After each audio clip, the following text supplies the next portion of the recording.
Hey guys, Steve, and this is Avengers issue number 40. This is a really good work, and the artwork is really cool, and the cover page is shown everything what is gonna be in this between these two covers, the back cover and the front cover. Overall, it's a great issue, and it's given by comicvine.com reviews. That is 5 out of 5. This review is given by Korean Undeadpool Schroeder.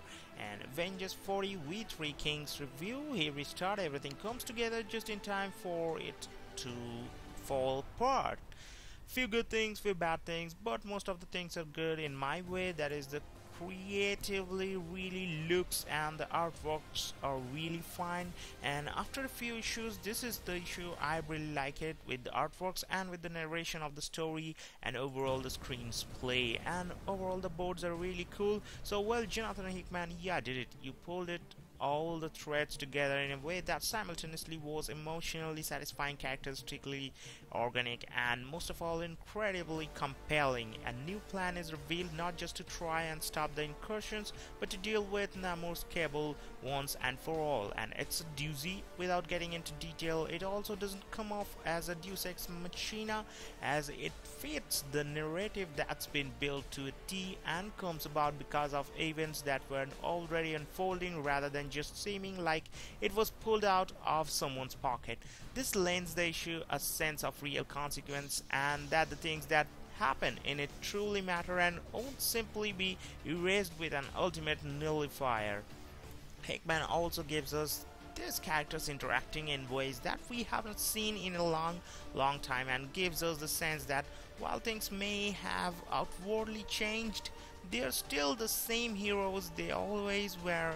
We also finally get some payoff on one of the most significant and seemingly forgotten events of the last several years, when T'Challa finally faces off with Namor. It's an incredible moment, and it is that absolutely delivers on the massive build-up. That's really cool.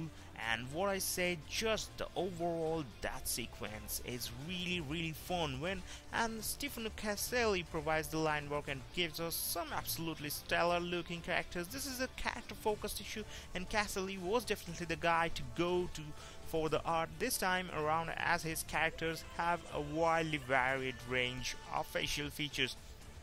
And one more good thing is that overall the style of that penciler and the sketches and all the characters is really the same, and that's the make the show the fun, because overall if the style is same, that makes the mood different kind of way, because if something changes in page by page, that seems like a different kind of issues over there merging in one pages. Anyway, so both subtle and extremely exaggerated, there's not a great deal of action, but even the conversation have an exciting feel that communicate the stakes and the characters' internal monologues without needing to expose it or be too blunt. And Frank Martin's colors add a great deal of depth and darkness to the goings on. This is a dark issue in terms of its subject matter, and Martin captures that very well, while still making Caselli's exaggerated characters look pretty exaggerated. The bad things, a few bad things, but still there were bad things, and that is the main conversation of the book seems oddly timed and strangely civil, considering these guys have been on the run for months now, being ruthlessly hunted. It's strange that everyone agrees to just have a conversation. It also makes me wonder why they didn't do this sooner. And here we are moving. I have to move in adventureinputters.com. This review is given by David Brooke, and it's also a good review about this one, and obviously projecting all the good and bad things from this issue. And I have already, most of the times I have already said this one, but here we go with his words. The story so far is a complicated one, but for those of you like me who have semi paid attention, it's easy enough to jump in. Although you might not have any idea who some of the characters are, this issue sticks with the heroes we know, but the most important details are that Illuminati minus Xavier is dead, and Captain America, his mind was wiped off ever being on the team, have been blowing up Earths that were coming too close to ours, an incursion would take place and both universes would be destroyed. So Mr. Fantastic Beast, Namor, Black Panther, and a few others decided better their universe than ours. Cap discovered he was mind wiped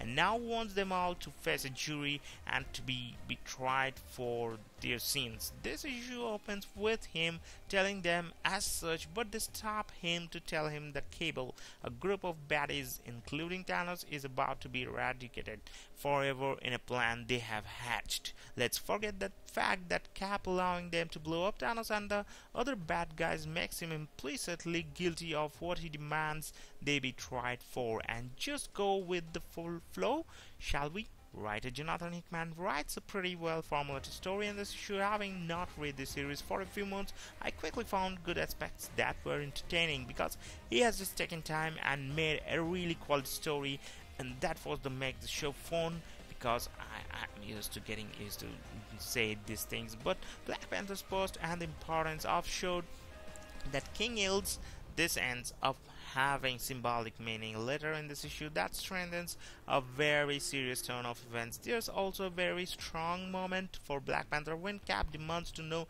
if each of the Illuminati will face their sins and be judged. The verdict from this issue is given by comicvine.com, and this is an incredible issue in this series, both in terms of how the plot develops and the characters are framed, as well as paying off a lot of threads I was afraid would be left dangling, and it was a doozy of a plot point. The fears that nothing would come of the rivalry between Namor and T'Challa were again unfounded. So seeing it pay off here the way it is not only great reading, it's deeply satisfying. The one complaint stands out but hardly ruins what might be the best issue of this series yet, but that's a cool thing anyway. We have to forget that one. There is a lot of good things about this that this is good. Yeah, this issue surprises you in a good way with a very balanced issue that effectively uses flashbacks to make a big moment even bigger. Still, it's rife with dialogue, heavy moments that you would just rather skip than read. So hope you guys have enjoyed Avengers issue number 14. This has been a good read, and